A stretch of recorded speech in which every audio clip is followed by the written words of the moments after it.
Olá, seja bem-vindo ao Atualiza Notícias. As deportações de brasileiros pelos Estados Unidos estão no centro de uma polêmica. O primeiro voo com deportados já aterrissou em Minas Gerais, mas a questão vai muito além. Estamos falando de vidas, famílias separadas e uma política cada vez mais rígida. Hoje, vamos acompanhar esse episódio marcante e entender como os critérios de deportação são definidos. E algo importantíssimo, não esquece de se inscrever no canal e deixar o like para fortalecer. Agora, vamos conferir o momento em que o primeiro voo chega ao Brasil.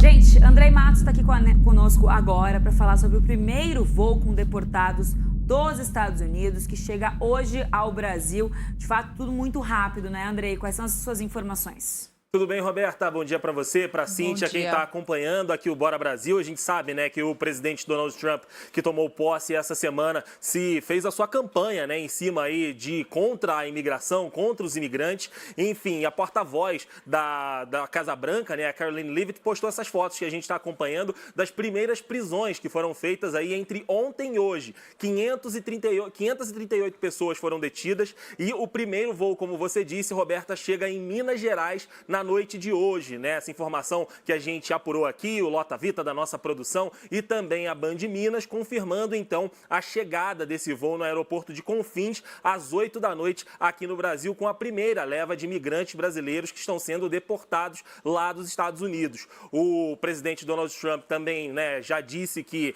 tolerância zero até para imigrantes que tenham, né, ali o visto, mas que cometerem algum crime lá nos Estados Unidos. Então essa é a primeira leva de algumas, né, que está prometendo aí essa administração nova do Donald Trump e que está já começando a atuar, né? Inclusive, desses 538 presos, né, ela não especificou ali as nacionalidades, mas disse que são de diversas nacionalidades e entre esses presos, alguns criminosos que estavam sendo procurados lá nos Estados Unidos. Mas para o Brasil, então, esse primeiro voo chegando em Minas Gerais na noite dessa sexta-feira, depois aí, né, dessa volta do Donald Trump ao poder lá nos Estados Unidos. E, enfim, a gente vai acompanhar aí as informações de quantas pessoas vão chegar nesse voo, enfim, a nossa equipe da Band Minas também de olho nessa volta, né, desses brasileiros que estão sendo deportados lá dos Estados Unidos. Roberta, Cíntia. Obrigada, Andrei. São pelo menos aí 5 milhões de pessoas ilegais nos Estados Unidos, mais de 200 mil brasileiros. É uma situação delicada, a questão criminal a gente aqui nem discute, né? Mas muitas dessas pessoas que estão lá de forma ilegal mereciam uma conversa, uma discussão ali mais saudável para entender a possibilidade de que eles pudessem ficar nos Estados Unidos, porque fazem trabalhos, no geral, que os americanos não fazem. A gente continua acompanhando, então. Obrigada, Andrei. É impossível não se emocionar ou refletir com essa situação, concorda comigo? Estamos falando de pessoas que deixaram tudo para trás em busca de uma vida melhor. Mas quem são esses deportados? Como o governo dos Estados Unidos define quem deve sair? E será que essa política é de fato justa? Agora vamos ouvir um especialista que explica como as prioridades são definidas. Ele vai trazer informações que podem mudar a forma como a gente entende tudo isso. Fernanda Manhota, sua pergunta.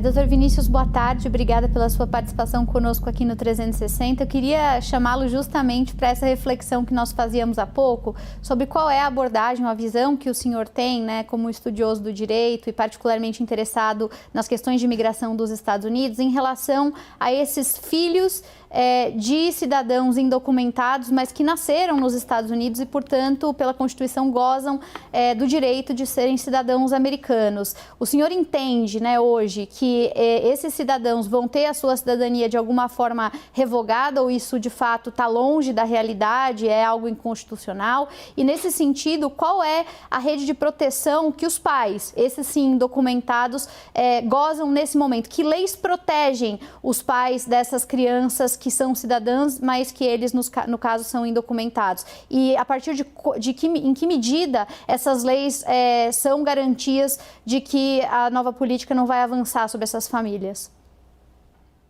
Sim, Fernanda, o primeiro ponto é que a ordem executiva, ela determina que, a partir de 30 dias da sua publicação, entra em vigor exatamente a medida que termina a cidadania para os filhos de indocumentados. Ou seja, os que já nasceram ou nascer nesse período do que nós chamamos no Brasil de vacatio legis, eles estarão protegidos e terão a cidadania.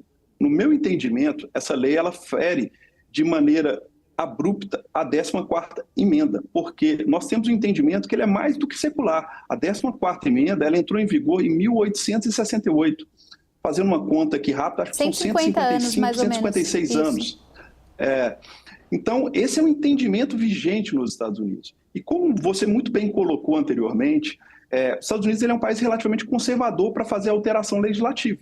Então, a expectativa do mundo jurídico é que não haja alteração da lei, ou seja, nós já temos no atual momento 19 estados que ajuizaram ações, além de diversas organizações que defendem direitos civis. Qualquer alteração da 14ª emenda deveria ser feita por uma nova emenda constitucional, não por um simples decreto do presidente Trump. Obviamente, nós sabemos que ele tem maioria tanto na Suprema Corte quanto no Congresso, mas, normalmente, assuntos que tratam de temas sensíveis, eles não têm uma adesão completa dos partidos, seja republicano, seja democrata.